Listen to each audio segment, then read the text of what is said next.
I've been really excited to show off this deck. This is one of my favorite decks, and I'm really excited to just show you guys how I put it together, what my ideas were. I wanted to play Urza since he was first spoiled, and I was really excited to put something together because I love my bad guy themed EDH decks. I don't want to say it's pimped out, but there are a couple proxies in here for ridiculous cards like Mux Diamond and other things like that. But I'm really excited to show you guys what I put together. It's gone through a few iterations, so this is kind of like its final form. I have played this on CDH servers, and it's definitely one of the most fun decks that I play, and one of my favorites for sure. Probably like my favorite deck whenever like we're gonna play competitive is to bring out Urza. But it's delicate. You got to be careful when you do it. So I'm really excited to show this off for you guys and kind of tell you some of my strategies and what I'm thinking. And let's get right into it.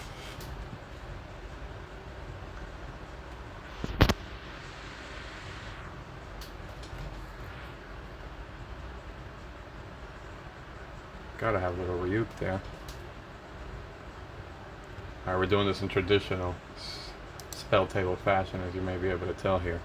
Okay, so first I'm going to go through the stuff that nobody really cares about, but is very important and vital. It's our land base. I, of course, have a Seat of Synod, which also counts as an artifact for our little construct. Again, we're talking about our good guy, Urza here, okay? That's the EDH deck we're talking about. I got a City of Traders. Really great for an early game land that will help you get to Urza quickly. So just as I talk about this, I'll throw some strategies out there, but an War Soaring City, one of the new additions to the deck. Urza Saga, of course, great card. Usually fetches up Mana Crypt or Mana Vault or something. Saprozan Scary, which is a great card. Some people think this is stupid, but I love just having that extra double pip of mana. It does come in tapped, but to get 2 pips on turn 2 or something and play Urza is great. So great card for the deck. Ancient Tomb, of course. Take lots of damage from that. We got a Blast Zone. Blast Zone, I don't really ever destroy lots of things, but it's great to have a threat to destroy, you know, 1-drops, mana dorks, and all types of things like that. So I really like the Blast Zone. But one of my favorites has to be Inventor's Fair. Inventor's Fair puts in work because at the end of the day you can tutor up an artifact that you need and can sometimes win you the game. So don't sleep on the Inventor's Fair. Great card for this deck. I got a Gemstone Caverns just in case, you know, if we get lucky. And I tend to get lucky, so I like it. We got a Polluted Delta. We got a Scalding Tarn. We got our Misty Rainforest. We got a Flooded Strand, all just so that we can do a Mystic Sanctuary. So I could fetch a Mystic Sanctuary if I need a certain thing out of my graveyard again, or if something gets countered, or something like that. Mystic Sanctuary definitely lets me get some powerful shite right back into my hand, so I love that. Eventually, because they put it on top. And then we're running about 14 basic islands, okay? Alright, so that's a mana base. I have about 28, no, it's not about, it's 28 lands in there. Probably the skimpiest lands deck that I have, or skimpiest deck on lands. And essentially, as you'll see as we go in through the deck, my strategy is to get Urza out as fast as possible, and I don't want to spoil it, you'll figure it out pretty quickly what the deck is aiming to do, but at first when I started the deck, what I wanted it to do was basically create infinite mana in an infinite array of ways and different ways that we could do that. I don't really care about that now, it's more about controlling the table now. It definitely has some stacks pieces, and I can't wait to show them off to you. So, of course, Ristic Study for card draw. Probably one of the best blue spells. We have a Trail of Evidence. These are my enchantments first. I'm going to go through those. Trail of Evidence, because we have loads, as you'll see, of instants and sorceries that we're going to play in here. So this gives us a ton of treasure, which we can then tap for mana and or draw cards. But usually just use them for mana and other ridiculous things. So card draw, I count that as. Mystic Remora, of course, another card draw spell. Great to get this one early. Our first stacks piece is going to be a back to basics. This will really fuck people over, so I love it. Copy artifact, because why wouldn't I want to copy my artifacts? That's a great idea.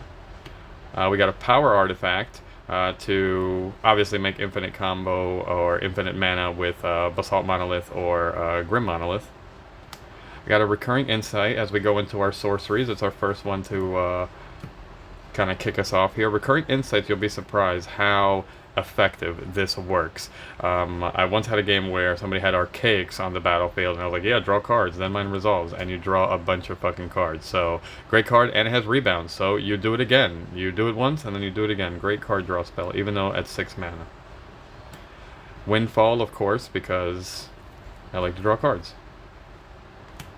Give Probe is another draw cards and look at the threat's hand.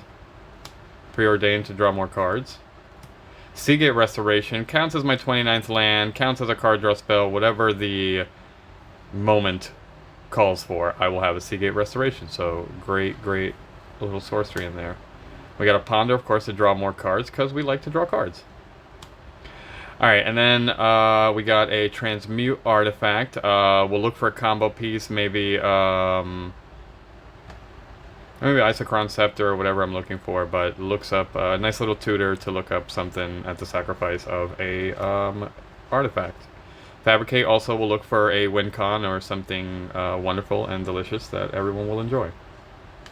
We got a nice little foily but messed up solve the equation here to also look for probably a tutor or something like that, or a counterspell if necessary, just to defend my shit. A Reshape, very much like Transmute Artifact, but gets us what we need and puts it right on the battlefield. So, great card to win the game. Time Twister, I want to show these two off. Time Twister and Polymorph, as you now see what the point of the deck is. This is a Polymorph Urza deck. So, Time Twister is another win con, which of course lets me draw cards and fuck up the game. But more importantly, what it does is it allows me to draw cards, and in a pinch, I can even win the game by countering Time Twister and doing dirty things by countering it and recasting it and doing all types of dirty things. So, Time Twister is a great card for the deck. And yeah. Polymorph, of course, is the main strategy of the deck, and what I'm trying to do when I'm polymorphing is searching for 2 big-ass beefy boys, and those big-ass beefy boys will help me to do what I need to do, get the job done, and make infinite mana and sink it into Urza. Alright, then we get into Instants, the fun part. So, Intuition is a tutor. The tutor of tutors gets me 3 cards, make somebody choose, and put one in my hand. Sometimes I can win the game by making people dump things that, like, no matter what you choose. Or getting stack pieces and making you horrify your life and fuck up your own game. So, Intuition, probably one of my favorites. Also, instant speed, counter magic if I need it. Word of Invention also will tutor me up an artifact or a win con, so great card, or something to just help me. Instant speed too, so I can do that at the end of someone's turn. Muddle the Mixture, of course, to tutor and or counter. Mystical Tutor to get a counter or something that's going to help me get rid of something that is a pain in my arse. Brainstorm to draw some cards. Then we have Dig Through Time, of course, to also draw cards. Now, I was thinking about doing Mystical Tutor and then like that Nexus of Fate on an Isochron Scepter, but the space isn't really necessary for it, but we might do it later. We'll see. There are some artifacts that I've been considering. So, Dig Through Time, draw more cards, and then we'll get into my counter magic. So, we have Pact of Negation. We have this Flusterstorm. Narset's Reversal to do dirty things and make people angry. Swan Song, so Swan Song and Time Twister combined, with enough cards, I can begin to Swan Song people's shit. Or no, sorry. Swan Song, Time Twister, then with enough cards in my graveyard, play Time Twister again, get the Swan Song back, and then continue to counter Time Twister, things like that, to make infinite Swan. So it's a very interesting play. If you're interested to know how it works, you let me know, and I'll gladly explain it. We have Force of Will. Force of Will is, of course, Force of Will. Force of Negation. Spell. Gotta keep all these pesky things away. Path of Exiles, all these things. Fierce Guardianship. There's as many free counter spells as we can jam in here. Chain of Vapor will get rid of a stacks piece, get rid of something stopping me from playing Urza, getting rid of a problem, getting rid of a problem. So, these are the getting rid of the problems cards. Mana Drain. I don't know how I mix those up, but yeah. Mana Drain, of course, because Mana Drain. Mental Misstep, great at getting rid of things that are problems, like Soul Ring. Cyclonic Rift, You know, Cyclonic Rift. Get rid of people's things. Pontify, get rid of a creature. Big target for Drannith Magistrate, please, and other things like that. So, great card for just getting rid of things in general, and, you know, saving the day from pesky stacks pieces and other things that I just don't like to see on the battlefield.